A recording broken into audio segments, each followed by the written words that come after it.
با انسان‌های مثبت تلاش کنید زیاد مناسبت کنید، چون آنها در عقل، روش و بینش شما تأثیری مثبت میگذارند و این رفته رفته در ناخودآگاه شما را به یک انسان مثبت اندیش تبدیل می‌دهد.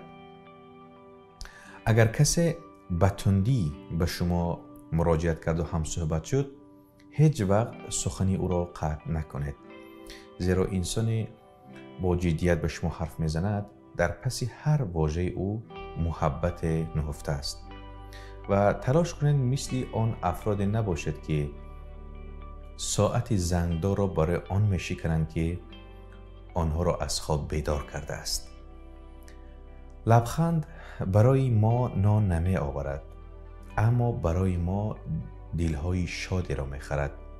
پس آفرین به آن دینی که تبسم را عبادت میداند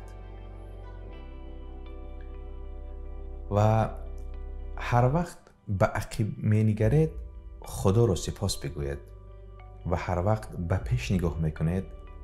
به خدا اعتماد قوی داشته باشید و از همه مهم این که اگر غمگینید بسیار سخت نگیرید تا اینکه شادی نرنجد و اگر بسیار شادید چنان زندگی کنید که غم را بیدار نکنید. به مانند این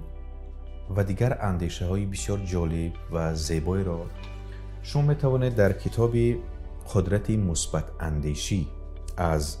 وینستون پیل، این کتابی که مرکز خرد آن را به زبان تاجیکی ترجمه کرد، می توانید مطالعه کنید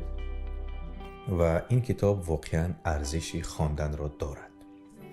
و حالا بیننده عزیز می خواهم یک نکته بسیار مهم را به سمع شما رسانم که وقتی حضرت مولانا با پیر خود یعنی شمس تبریزی وامی خورند، یکمین سوالی که شمس تبریزی از مولانا میکنن این بود که به نظر تو مرتبه پیامبر محمد صلی الله علیه و سلم بلند است و یا مرتبه عبدالله انصاری؟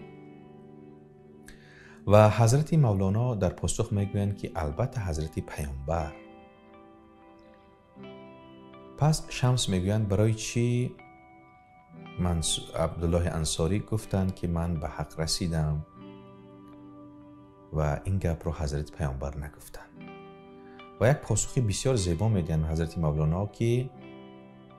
عبدالله انصاری به یک جرعه نوشیدن آب قناعت کردند و ظرفیت دریا را که حضرت پیامبر داشتند البته با این چیز قناعت نکردند. و واقعا ما انسان ها هم این پاسخ مولانا به بسیاری از ما ربط دارد که واقعا ما با یک دلیل شاد بودن کفایه میکنیم و با یک راهی اندیشه خوب اکتفا میکنیم و در حالی که درباره مثبت اندیشی، نیک نظری، نیک بینی سر از ادبیات پرغناوت گذشته ما و ادبیات غرب در این باره آنچنان سخنهای زیبا و بکری را تالیف نمودند که ما کمی اندر کم به آنها میل داریم و آنها را مطالعه میکنیم. به همین خاطر کتاب قدرت مثبت اندیشی یک کتابی در جامعه امروز ما بسیار مفید از روی چندین نظرها، از روی چندین مکتبها، یعنی نظریه های نوی امروز این کتاب جمع آوری شده و در شکل یک کتاب کامل آماده گردیده است. به همین خاطر من فکر میکنم که ما با یک جرعه نباید سر شویم، یعنی زیاد باید درباره مثبت اندیشی و نیک نظری باید مطالعه کنیم تا اینکه دید ما، نگاهمان به اطراف، به زندگی و به جامعه دگرگون شود و ما توانیم با اندیشه های سالم، با اندیشه های زیبا جامعه خود را رشد دهیم و همچنین خود ما را نیز رواج و رونق دهیم تا اینکه توانیم کار برای خود و برای اطرافیانمان انجام دهیم. با مرکز خیرات بمانید تا بهترین ها را بخواند.